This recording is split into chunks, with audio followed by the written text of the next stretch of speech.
more great clap. Perfect. So different from how I make videos. Because for me, it's like, okay, get myself in the space, just say a bunch of stuff, and then figure it out later. I love the piano, and I've always loved the piano. Ever since I was little, I remember my parents buying an upright piano, and I was fascinated by the look of it, and I immediately wanted to touch it and make sound. My brother played the violin, so I was used to certain tunes, and I remember just picking out the sounds from the keyboard.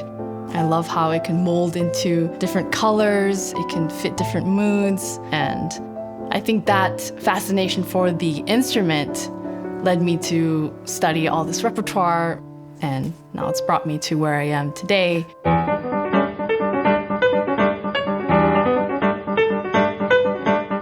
When I tell people I'm a pianist, I think they usually think of a typical concert pianist. Playing a bunch of Chopin, Liszt, Rachmaninoff with a fancy dress on stage. That was what I was trained to do, but what I do in reality is very different. Piano is still my primary instrument, but I do a lot of other stuff with it now.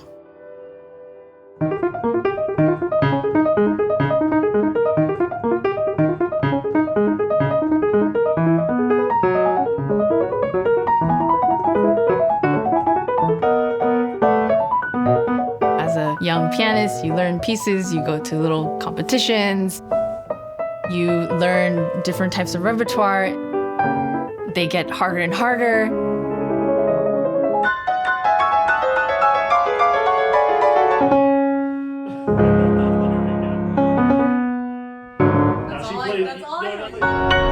And I was really invested in this, but it wasn't until my high school years where I started to really fall in love with the actual music. And from there, I wanted to take it a lot more seriously. Now let's go back to this trill. And we're going to be building up in speed.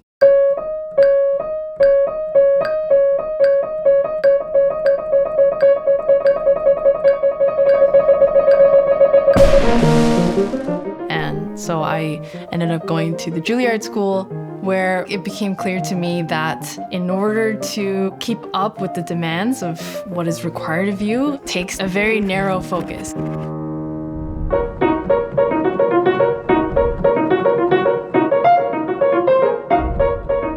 I've always had a mixed bag of interests, not just with music, but with a lot of different hobbies. And I always had this conflict of thinking that I may be distracted and I don't have what it takes to maintain such a narrow focus. And as soon as I graduated, I faced a massive burnout. I wasn't happy. I wasn't doing the things that made me feel inspired, and I just had to step away. And that's exactly what I did. I did something completely different. I worked as a freelance photographer and graphic designer during this time.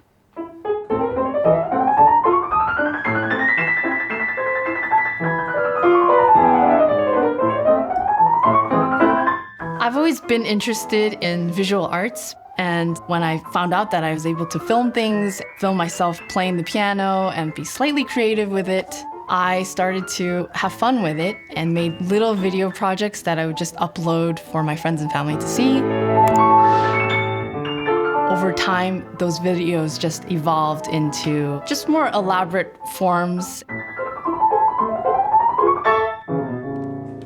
This is the last instrument from Franz Liszt, and you are invited to play. Ultimately, where I'm at now is having all of these different passions of mine combined into one space. At this point, I've made over 200 videos. Oh, this is Nella. She is the most important part of the music making process. I always know when I'm playing something annoying because she literally leaves the room. She just leaves, right? Okay, so I'll talk about technology. Sure. Today I'd like to show you my setup and share with you some tips I have on filming the keyboard with an overhead angle. My experience with technology was very, very minimal until I started to work with videos, I think. It really started off with little things. I wanted to know how to record the piano better. So this is not bad. It's passable. How can I record it outside of the camera with a little recorder? And then how can I improve the sound of the piano with the mic placement?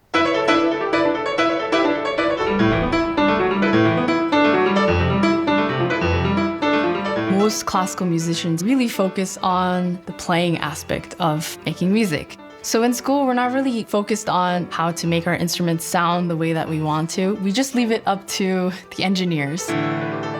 As I was learning aspects of technology to help the videos, it started to feed into my composition, and you just think there are other pianos that I could use, keyboards. What's a synthesizer? Oh. Okay, I get it. Got it. Let's see where this goes. Ever since I first played on a celeste, I was fascinated and I loved the idea of having a completely different timbre. And I started to mix it with the color of the piano. And from there, I just started to seek different sounds that can either work on its own or with the sound of the piano.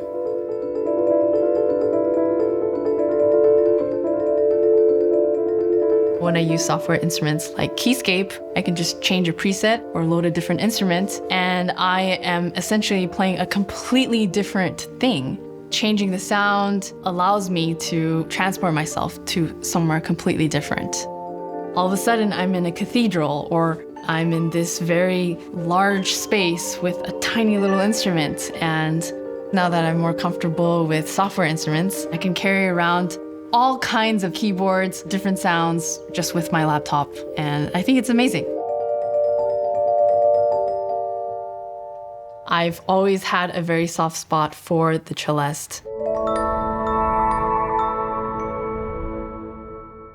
I've always wanted to own one, but they're very expensive and hard to find. So the great thing about the Keyscape Celeste is that I could take advantage of notes that don't actually exist on the real celeste, like all these low ones here. So it's hyper real. I like playing stuff like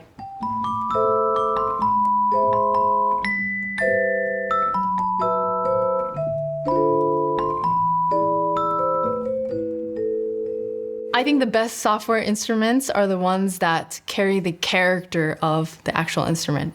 On a real celeste, there's this weird after action that happens once you play the note. Kind of bounces off, and I can hear that here and almost feel it.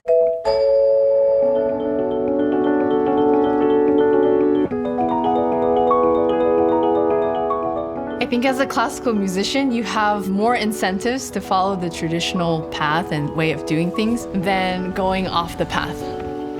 Looking back, I would have never imagined that my distractions were actually my greatest strengths.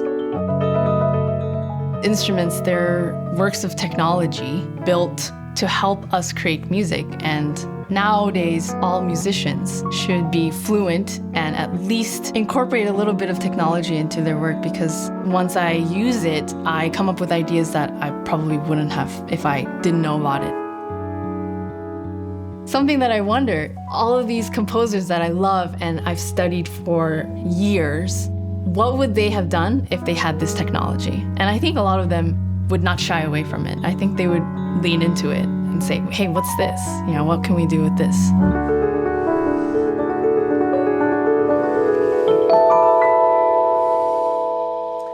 There we go. Everything was recorded, yes. More. More, always more.